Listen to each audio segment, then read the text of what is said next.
Je vais t'interrompre à ce niveau-là. Tu as parlé de tout à l'heure, tu as employé le terme faim.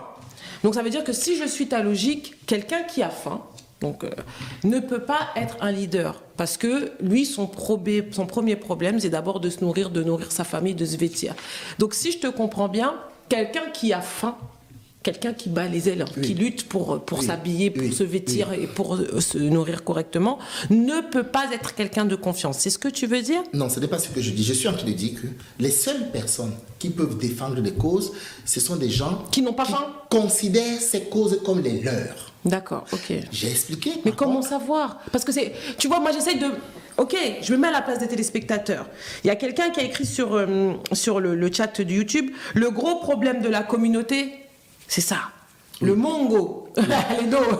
Donc tu vois, ça veut dire que au jour d'aujourd'hui, comment savoir si Jules Gann, c'est quelqu'un pour qui vraiment la cause est la sienne? Comment savoir si Rosemy, elle n'est pas mise au camp pour se faire de l'argent? Comment faire pour savoir si tel frère, telle sœur, c'est pas pour l'argent? Comment on fait? Parce que c'est vrai que c'est un problème et c'est le problème qui fait que les gens ne s'investissent pas. Donc là, je me mets vraiment l'avocat du diable. Hein. La nature ne fait pas les choses au hasard. Il y a ce qu'on appelle l'expérimentation.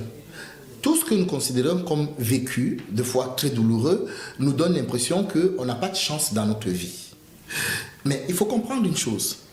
Pour que tu puisses défendre une cause, la nature est tellement bien structurée, parce que la planète, elle est vivante. Elle est tellement bien structurée qu'elle te met dans des conditions pour que demain, quand tu te retrouves en train de militer, de défendre une cause, que tu aies tous les armes à ton actif. C'est nous qui mettons les bœufs, la charrue avant les bœufs. Je donne un exemple simple. Je répète, une personne qui a vécu des abus, une femme qui a vécu des abus, pour ne pas être violent dans mon langage, ne pourra pas être mieux défendue que par une autre femme qui a vécu les abus. Ça veut dire quoi? Ça veut dire que ceux qui sont en train de prétendre défendre les difficultés que subissent la société, les communautés noires en particulier, il faudrait qu'ils aient eu un parcours similaire qui leur permette de vivre, je dis bien de vivre ces choses, afin que quand ils se retrouvent face à des situations, ils sont incorrectibles. Pardonnez-moi, je suis obligé de revenir sur quelque chose que je vais devoir dire au cas où vous ne savez pas. J'ai perdu mes parents, mes oncles et ainsi de suite dans des guerres que la France faisait au Cameroun. Ils versaient du napalm sur les habitants. Vous voyez, j'ai mes oncles qui ont été égorgés. Il y a des choses que je garde encore pour le moment, pour moi, pour des raisons très complexes. Mais sachez que les vécus, ce qu'ils appellent le maquis, le vécu qu'on a subi, personnellement, aujourd'hui, je me rends compte que, en fait, c'est ça mon moteur. Parce que on peut me payer on m'aurait payé des millions pour faire ce que je fais. Si je n'étais pas investi, je ne l'aurais jamais fait. Je passe des heures. Pourquoi? Et des heures, sans compter, parce que cette histoire m'habite et m'amène à la dénoncer et m'amène à faire à ce qu'on ne vive plus jamais ça.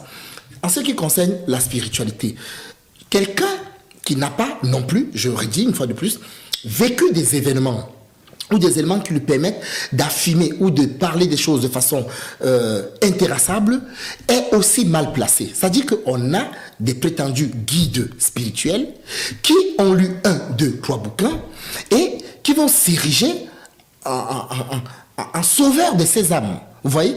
Or, pour arriver, je répète une fois de plus, à ce qu'on appelle un guide spirituel, il y a aussi un parcours que tu as vécu qui fait que tu t'accroches dessus pour aider les gens. En fait, ce n'est pas les gens que tu aides, c'est toi que tu soulages en aidant les gens parce que tu diminues la douleur de ce que tu as vécu à travers le fait que tu ne veux plus jamais que les gens vivent ça. Mais on a l'impression que on le fait pour les autres, on ne le fait pas pour les autres. Donc la réponse à la question que tu as posée concrètement, comment savoir que quelqu'un ne peut pas trahir? Parce que c'est ça le mot. Alors, il y a deux choses. À l'époque, il y avait ce qu'on appelait sauter le balai. Vous voyez, ça dit qu'il faut poser des actes rituels initiatiques où au lieu de jurer sur la Bible ou de jurer sur le Coran, tu fais un rituel, tu passes au bois sacré et tu t'engages à respecter tout ce que tu auras. Voilà.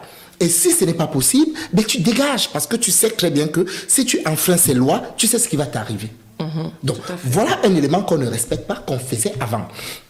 tous ceux qui étaient intronisés dans nos grands royaumes, mais ils passaient au bois sacré. Le bois sacré est connu dans toutes les parties de la planète qui conservent encore cette culture-là. Même nos enfants qui ont été déportés en Haïti, en Guadeloupe, un peu partout, ils savent ce que c'est. On va garder cette